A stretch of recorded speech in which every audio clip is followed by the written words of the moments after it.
একসময় যারা ছিল বন্ধু তারাই আজ প্রাণের শত্রু।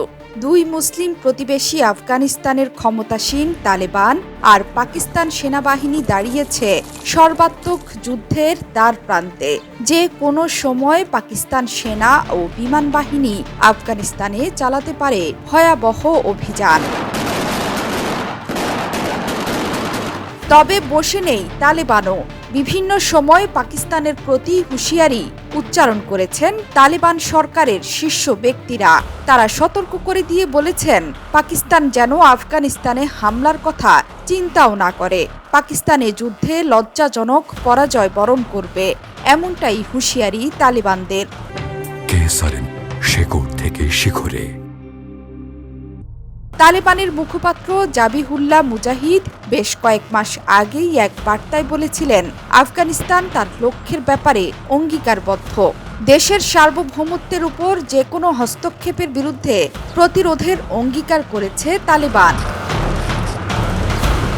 আফগানিস্তানের ক্ষমতায় তালেবান আসীন হওয়ার কিছুদিন পর থেকেই পাকিস্তানের সঙ্গে বাড়ছে উত্তেজনা। পাকিস্তান সরকার এবং সেনাবাহিনী অভিযোগ করছে, আফগানিস্তানের মাটি ব্যবহার করে সন্ত্রাসী গোষ্ঠী হামলা চালাচ্ছে। বিশেষ করে চীনা নাগরিকদের উপর বেশ কিছু হামলার ঘটনা ঘটেছে। আর এসব ঘটনার পেছনে অভিযোগের আঙ্গুল উঠেছে আফগানিস্তানের দিকে। পাকিস্তানের প্রতিরক্ষা মন্ত্রী খাজা আসিফ জানিয়েছেন, সন্ত্রাসবাদ দমনের লক্ষ্যে নেওয়া নতুন সামরিক অভিযানের অংশ হিসেবে আফগানিস্তানে হামলা অব্যাহত রাখবে পাকিস্তান সম্প্রতি রিজলভ ফর স্ট্যাবিলিটি নামে নতুন এক সামরিক অভিযান শুরু করেছে। পাকিস্তানের প্রতিরক্ষা মন্ত্রী খাজা আসিফ অভিযোগ করেছেন, আফগানিস্তানের ভূখণ্ড ব্যবহার করে টিটিপি যাতে পাকিস্তানে হামলা চালাতে না পারে, এজন্য একাধিকবার আফগানিস্তানের সরকারের প্রতি আমাদের পক্ষ থেকে অনুরোধও জানানো হয়েছে।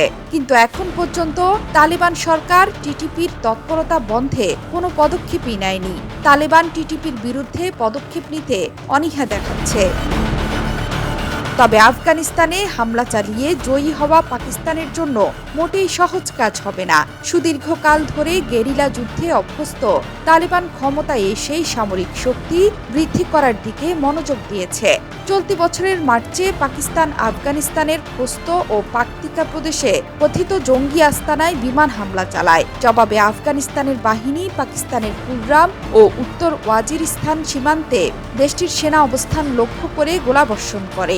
সংঘর্ষের কারণেই দুই দেশের মধ্যবর্তী বহু সীমান্ত ক্রসিং বন্ধ হয়ে যায় সে সময়।